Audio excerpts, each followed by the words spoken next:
Apa aku perlu menjatuhkan diri dari balkon? Tanya Anjas. Supaya bisa membuktikan cintaku padamu. Rea memegang keningnya sendiri dan menarik napas sangat dalam. Di saat emosi, dia sering kali bertindak gegabah. Nggak perlu, Mas. Maaf. Rea melepas cengkeraman tangannya dari pundak Anjas. Hormon, kilahnya kemudian seraya mundur satu langkah. Anjas menatap istrinya lekat. Pasti ada yang mengganggu pikiranmu. Katakan saja. Nggak ada, Mas. Hanya mendadak takut kehilangan. Rea hendak membuka pintu tapi dicegah Anjas. Mas, aku bilang hormon kehamilan yang membuat moodku turun naik. Giliran Anjas yang merapatkan tubuhnya di tubuh Rea, mencium bibir istrinya dengan lembut. Benar-benar udah aman nih. Iya, tapi belum 100%. Anjas. Teriak Rizal dari luar kamar. Jas. Bentar. Sahut Anjas. Tunggu aku nanti sepulang ngirim sayur, Yang. Kita harus membicarakan. Jas. Rizal kembali memanggil. Iya. Anjas buru-buru mencium kening Rea. Nanti kita bicarakan lagi. Anjas melepas pelukan, berjalan keluar kamar diikuti Rea dari belakang. Hilman, Salwa, Nur, Rizal, dan Mahen, yang libur sekolah, menatap pasangan suami istri itu ketika sampai di lantai bawah. Ayo, Zal. Malah bengong, tegur Anjas. Rizal pun berlari menyusul Anjas. Kalian bertengkar? Tanya Mahen. Enggak kok. Hanya ada masalah pribadi aja, jawab Rea. Kami udah khawatir banget. Salwa menarik napas lega. Syukurlah. Apa anak bapak nakal? Hilman juga bertanya. Mas Anjas nggak nakal, Pak. Rea menyesal telah membuat keluarga Anjas khawatir. Gara-gara cemburu sama mantan yang tidak penting. Salwa kemudian mengajak Rea sarapan dulu. Karena tidak enak hati buat menolak, Rea mengikuti mertuanya ke ruang makan. Rea hanya makan sedikit, karena tidak berselera. Kamu ingin makan apa nanti mama masakan? Tanya Salwa. Nggak perlu, Ma. Sekarang, misal pingin bubur kacang ijo, 1 jam lagi pingin tempe mendoan. Gitu terus akhir-akhir ini, jelas Rea. Oh, ya, Sofi jadi nikah 2 hari lagi. Iya. Bukan urusan kita, timpal Salwa, yang sudah tidak mau tahu tentang urusan keluarga Nia. Mudah-mudahan nggak bikin masalah lagi sama keluarga Mbak Salwa, seloroh Nur. Kalau dia menyebar fitnah nggak bener lagi, bongkar saja siapa Marwan sebenarnya. Nur, kamu belum keceplosan, kan? Selidik Salwa. Nur yang duduk di depan dan menikmati segelas kopi, menyahut pelan, masih aman, Mbak Salwa. Seperti yang kamu harapkan, mudah-mudahan Nia nggak berulah lagi. Salwa mengambil nasi lagi, perutnya masih ingin diisi. Ma, aku pulang dulu, pamit Rea. Iya, kalau naik motor pelan-pelan saja. Aku yang deg-degan sendiri lihat kamu mengendarai motor, papar Salwa. Rea menganggukkan kepalanya. Dia menyapa ramah beberapa karyawan yang sibuk bekerja. Ketika sampai di rumahnya, dia tercengang melihat Ninda dan perempuan separuh baya berdiri di depan pintu pagar. Rea yang masih gusar atas sikap Ninda, berusaha bersikap tenang dan sopan. Walaupun rasanya ingin mencak-mencak. Rea mematikan mesin kendaraan. Ada apa? Aku ingin minta maaf soal tadi, jawab Ninda. Temanmu nggak minta maaf juga. Rea bersusah payah menjaga sikap. Mbak Rea, aku ibunya Ninda. Aku sangat malu pada sikap Ninda dan temannya, kata Wita, perempuan yang rambutnya mulai memutih. Dia mengetahui candaan Ninda dari pelanggan yang beli bubur. Memang sangat memalukan karena menyukai lelaki beristri, tukas Rea. Aku minta maaf, aku pastikan Ninda tidak akan mengganggu rumah tangga Mbak Rea dan Anjas, tegas Wita. Benar apa yang dikatakan para tetangga, istrinya Anjas cantik sekaligus galak. Saya pegang kata-kata ibu. Hanya itu yang terucap dari mulut Rea. Kedua matanya menatap penuh intimidasi. Tidak mungkin seorang ibu membiarkan putrinya menjadi pelakor. Kami permisi dulu, pamit Wita. Rhea memperhatikan dua perempuan yang mengendarai motor matic. Kemudian dia membuka pintu pagar. Mbak Rhea. Rhea menoleh, melihat Nur yang tergopoh-gopoh menghampiri. Ponselnya tertinggal. Nur mengangsurkan ponsel yang langsung diterima Rhea. Aku langsung balik lagi.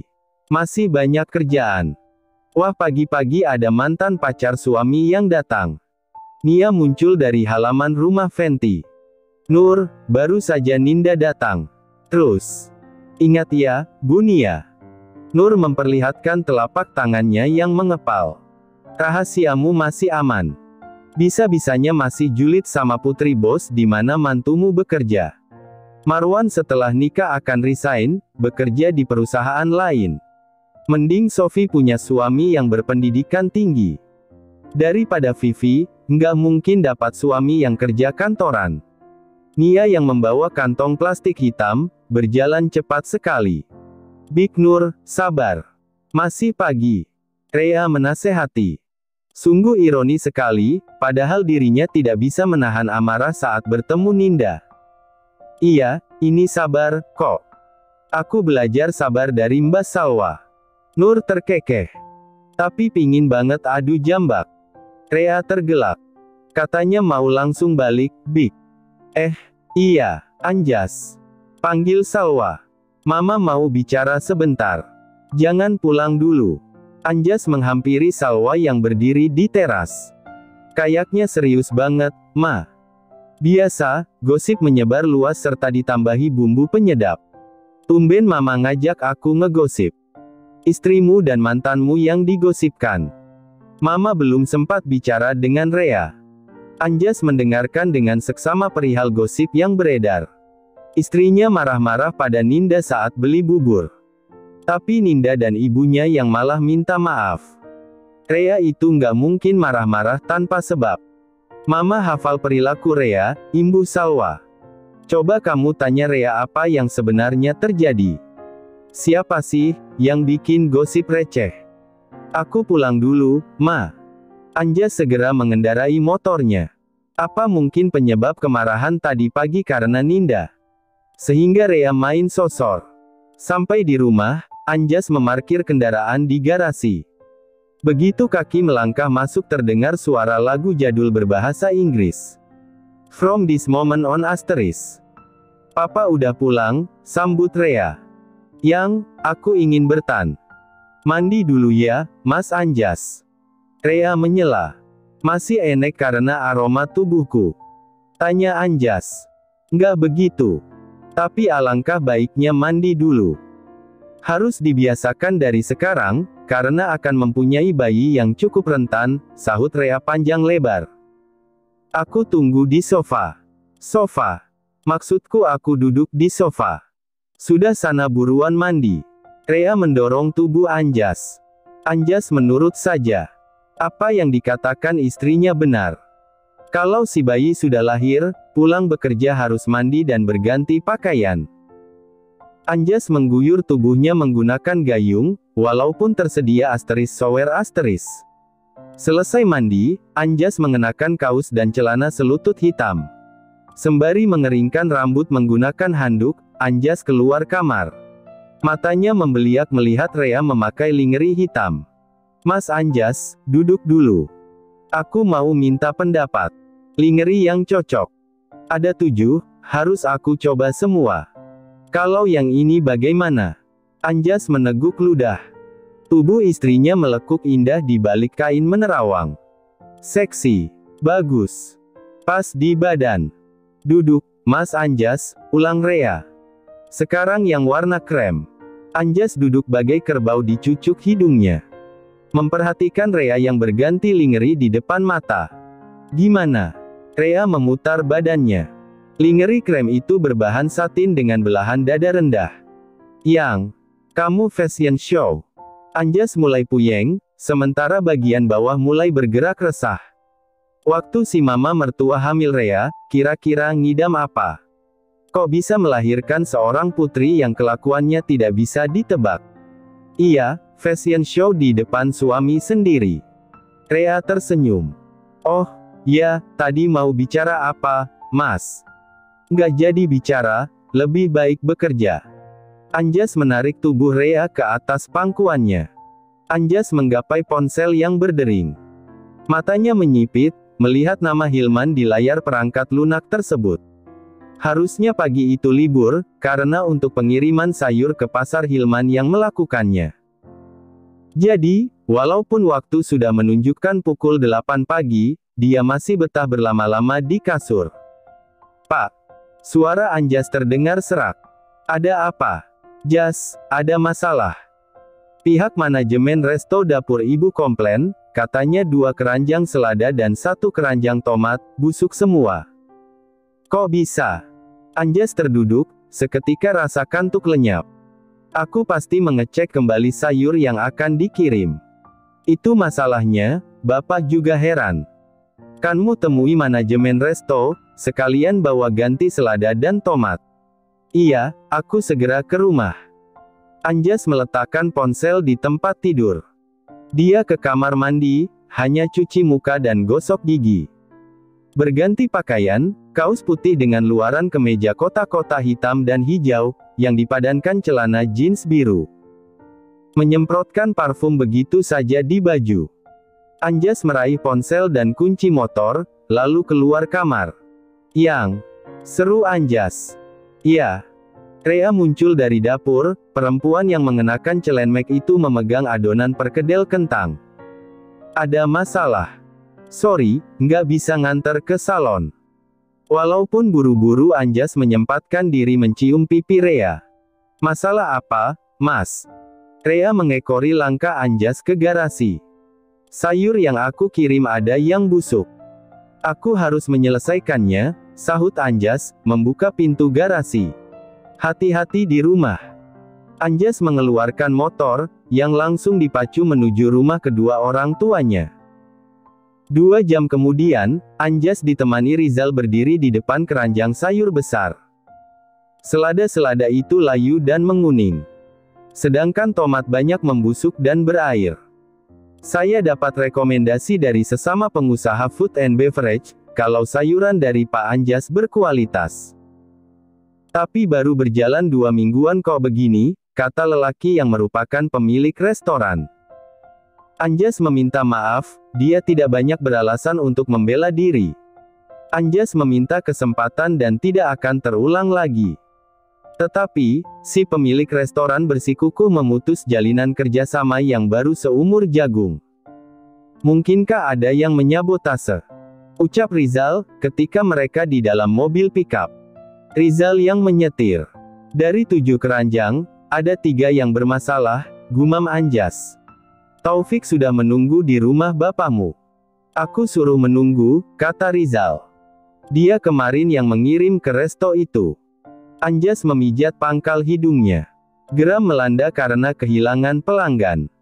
Dia yakin, ada seseorang yang ingin menjatuhkan usahanya. Pukul 11 siang, Anjas tiba di rumah. Dia bahkan melewatkan sarapan karena hal tersebut.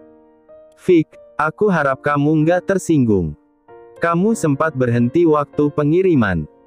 Tanya Anjas, lagi-lagi dia merokok jika sedang stres. Sempat berhenti di SPBU, Mas. Mendadak perut sakit banget, jadi cari toilet umum, jelas Taufik. Waktu menurunkan barang, kamu memperhatikan. Aku cek lagi, Mas. Nggak ada masalah. Sayuran segar semua, sela Taufik. Anjas yang duduk di lantai teras, mengisap rokok dalam-dalam, lalu mengembuskan asap putih dari mulutnya. Mungkin nggak sih, yang bermasalah itu restorannya, timpal Rizal. Segala kemungkinan bisa terjadi. Anjas berdiri, melempar puntung rokok di rumput. Kalian boleh pulang. Aku juga perlu ngademin pikiran. Taufik dan Rizal meninggalkan kediaman Hilman. Anjas pun pulang ke rumahnya. Dia segera mandi sebelum bercengkrama dengan istrinya. Makan dulu, Mas Anjas. Jangan sampai sakit, kata Rea, ketika Anjas keluar kamar. Nanti, 5 menit lagi. Anjas duduk di sebelah Rea, lalu merebahkan kepalanya di pangkuan sang istri. Aku butuh penyemangat. Rea memainkan rambut Anjas yang masih agak basah. Waktu gagal panen, Anjas tidak segusar sekarang. Mudah-mudahan segera terungkap siapa pelakunya, Mas, ucap Rea. Aku mau bacok. Mas Anjas, nanti anaknya dengar. Maaf, lirih Anjas, dengan memeluk istrinya bisa mengobati kelelahan dan pikiran yang kusut. Anjas membaca pesan yang masuk di ponsel. Salwa, mertuamu datang, Jas. Regan datang bersama putra bungsunya, dia menerima undangan pernikahan Marwan yang diselenggarakan esok pagi. Tetapi lebih memilih datang sehari sebelum hari H. Rea duduk bersebelahan dengan Anjas. Salwa duduk di kursi dekat pintu. Sementara Hilman duduk ambang pintu karena baru pulang. Pak Regan bos yang baik, jauh-jauh datang ke pernikahan karyawan, komentar Salwa. Sekalian tengok anak, sahut Regan. Giana nggak bisa ikut karena ada arisan di rumah. Karyawan seperti Marwan harusnya dipecat, Pak. Nur yang menyuguhkan kopi mulai mengompori. Karena masalah mobil Davi, ya. Hanya masalah kecil, masalah pribadi. Selama dia bekerja dengan baik, dan tidak berbuat masalah, aku nggak mungkin memecat karena masalah pribadi, papar Regan. Loh, tapi mertuanya Marwan fitnah Mbak Rea dan Mas Anjas terus. Tidak ada yang dapat menghentikan ketika Nur bicara. Termasuk Salwa yang memberikan kode dengan mengedipkan mata. Regan mengangguk-angguk. Kehidupan bersosialisasi memang penuh drama. Namanya juga emak-emak kurang kerjaan. Salwa menimpali. Ada yang bisa mengantar ke rumah calon mertuanya Marwan. Regan beranjak dari kursi. Sayang sekali, kami nggak diundang, Pak Re, kata Hilman, lalu memanggil Rizal yang kebetulan lewat. Sibuk nggak? Kalau ada tambahan uang lembur, nggak sibuk, Pak. Rizal yang duduk di atas motor, cengengesan. Nanti aku yang kasih, kata Regan. Bisa antar ke rumah Marwan. Oh, rumahnya Bu Nia. Bisa, Pak. Jalan kaki saja nggih. Dekat soalnya. Rizal memarkir motor di depan garasi. Regan yang siang itu mengenakan kemeja biru tua dan celana panjang hitam, terlihat gagah walau usianya kepala 5. Di depan rumah Nia, telah terpasang tenda putih. Deretan kursi dengan meja-meja penuh suguhan terlihat rapi dan teratur. Ada beberapa tamu yang datang, dan ada tamu yang pulang, yang diberikan satu kotak kue. Orang-orang memperhatikan Regan. Sebagian ibu-ibu yang rewang mengintip dari dapur dadakan. Mereka berbisik-bisik. Bapak ini siapa? Tanya Nia, yang memandang tajam Rizal. Saya Regan, atasannya Marwan, kata Regan.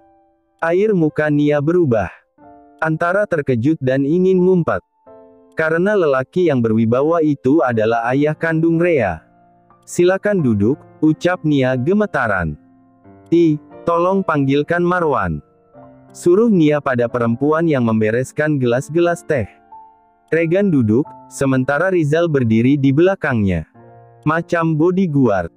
Bu Nia, tahu, kan, saya papanya Rea? Tanya Regan. Iya. Dulu, ada orang yang menghina dan berkata tidak benar mengenai istri saya.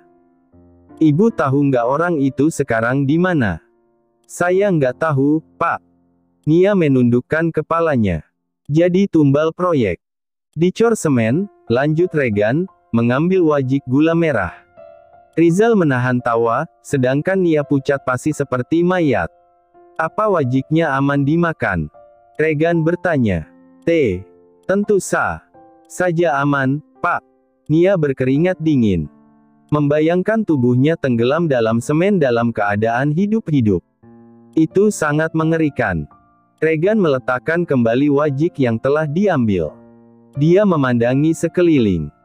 Orang-orang desa sangat guyup dan ramah, namun ada saja manusia yang berulah seperti Nia. Menantumu bekerja dengan baik.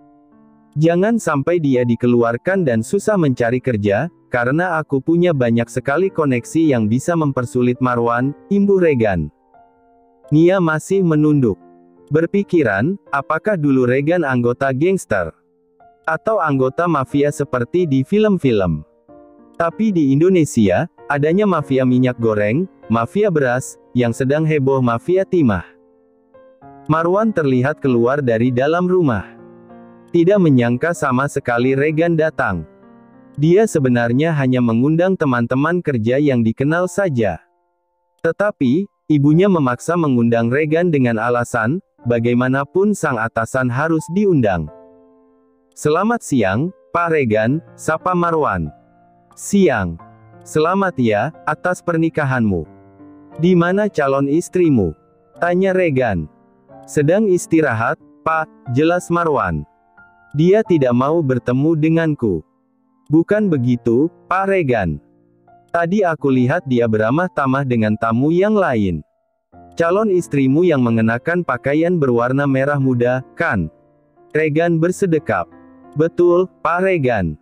Sophie berbaju merah muda. Rizal yang menimpali." "Oke, nggak apa-apa kalau tidak mau bertemu denganku. Tapi istrimu tidak bisa menghindari bertemu malaikat maut," kata Regan. Siapapun jika menyakiti putrinya, Regan tidak segan-segan menghancurkan orang tersebut.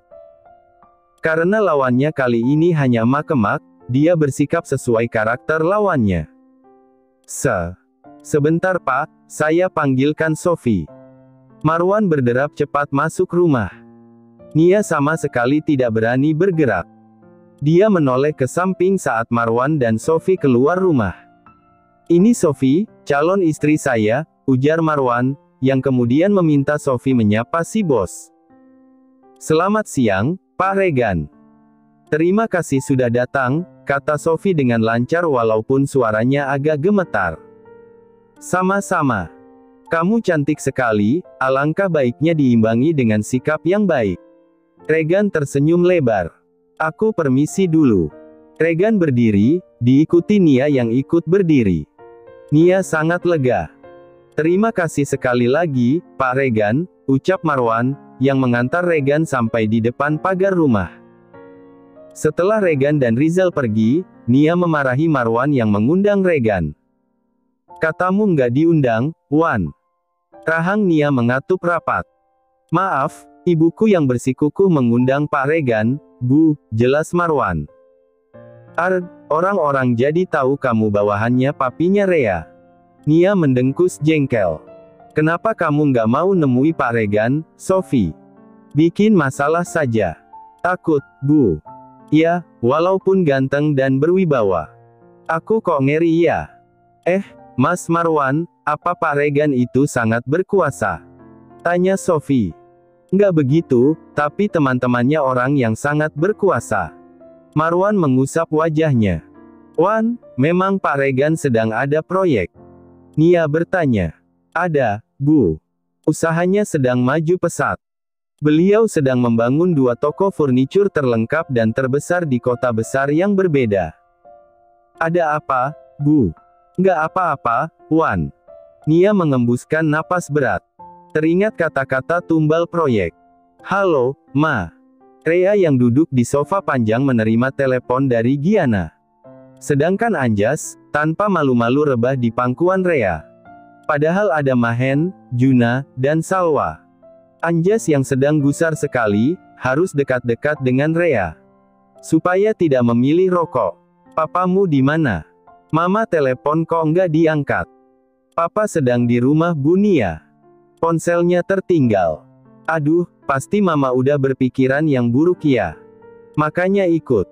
Mama tuh ada arisan di rumah, nggak bisa dibatalkan begitu saja." "Ya, udah. Nanti bilang Papa, kalau Mama nelepon." "Oke, Ma." Rea menurunkan ponsel. "Mas Anjas." "Apa?" Anjas mendonggak. "Malu tahu." Rea berbisik dengan mata setengah mendelik. "Bodoh." Anjas malah memeluk pinggang Rea. Berbicara dengan si jabang bayi di dalam perut. "Jagoan Papa, besok gede mau jadi apa?" Petani, kayak papanya, ucap Mahen. Atau pilot, atau kayak Opa Regan ya, dek. Keren pakai jas, turun dari mobil kinclong, berjalan memasuki lobi gedung perusahaan, diikuti beberapa staf. Beh. Weh, tapi papaku nggak kayak gitu. Paling diikuti Pak Tejo dan Mas Davi, timpal Juna. Bukan kayak di drakor bisa diikuti 10 pegawai. Heh, Mahen. Mas Anjas juga keren. Bagiku loh ya. Rea membela suaminya. Makasih, Yang. Anjas tersenyum. Huek. Virus cinta bikin norak ih. Mahen bersungut-sungut. Regan dan Rizal sama-sama memasuki ruangan. Rizal terus ke belakang mencari Hilman, meminta bayaran. Sedangkan Regan duduk di kursi kayu. Anjas langsung duduk. Kalau ada Regan, dia tidak berani bermanja-manja. Sungkan. Loh, Jas, kenapa duduk? Nggak masalah peluk-peluk istri, komentar Regan. Mas Anjas sedang ada masalah, Pak, ungkap Rea. Sayuran yang dikirim mendadak busuk, padahal udah dicek. Sebelumnya nggak pernah terjadi. Jadi kehilangan satu klien. Mungkin bukan karena kehilangan klien, lebih ke nama baik. Pasti si pemilik restoran akan menceritakan hal tersebut pada teman-temannya, yang kemungkinan punya usaha restoran juga. Apa ada supplier lain di desa ini? Aku nggak ingin berburuk sangka, tapi dalam dunia usaha musuh utama adalah pesaing kita. Pesaing yang kadang bermain kotor, ucap Regan. Nggak ada, Pak.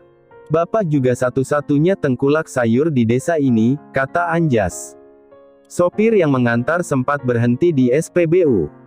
Rizal yang dari ruang belakang ikut nimbrung. SPBU mana? Tanya Regan. Bentar saya tanyakan dulu, Pak. Rizal berjalan keluar, berdiri di teras menelepon Taufik. Regan juga bertanya nama restoran dan nama pemilik restoran. Karena yang berkaitan bisa jadi tersangka. Semua dirangkum oleh Regan. Papa pasti akan menghubungi seseorang minta bantuan. Iya, kan? Tebak Rea. Rizal masuk dan memberitahu di mana tepatnya SPBU yang disinggahi Taufik. Kalau ulah dukun gimana itu? Black magic bisa saja, kan? Celetuk Rizal, memandangi Regan, lalu Anjas. Nggak mungkin itu, sangkal Salwa. Memang bisa membusukkan sayur. Kamu jangan berpikiran kayak gitu, Zal. Loh, banyak yang menggunakan ilmu hitam, Bu Salwa. Misal kita punya warung makan, para pelanggan lihatnya warung kita tutup padahal buka, cerocos Rizal. Kalau ilmu hitam nggak masuk di otakku. Anjas menghela napas berat. Biar papa yang menyelidiki. Jangan stres, nanti Rea ikut stres, kata Regan. Iya, Pak. Anjas mengangguk. Mbak Salwa, makanannya udah siap di meja. Nur memberitahu. Hilman yang selesai mandi dan sudah berpakaian bersih mengajak Regan makan siang. Mereka makan bersama diselingi obrolan yang hangat. Nur dan Rizal, yang duduk di dipan kayu, sedang bergosip tentang Nia. Tawa Nur sempat meledak gara-gara mendengar cerita tumbal proyek. 1 jam kemudian, Regan dan Juna berpamitan pulang. Mobil BMW itu meninggalkan pelataran rumah Hilman. Yang, sebenarnya papamu pengusaha furnitur atau anggota mafia dari Italia. Bisik Anjas. Terima kasih sudah menonton, guys. Jangan lupa klik like jika kalian menikmati cerita ini, subscribe untuk update konten seru lainnya, dan tinggalkan komentar di bawah tentang apa yang kalian pikirkan atau cerita apa yang ingin kalian dengar selanjutnya. Dukungan kalian sangat berarti. Sampai jumpa di video berikutnya.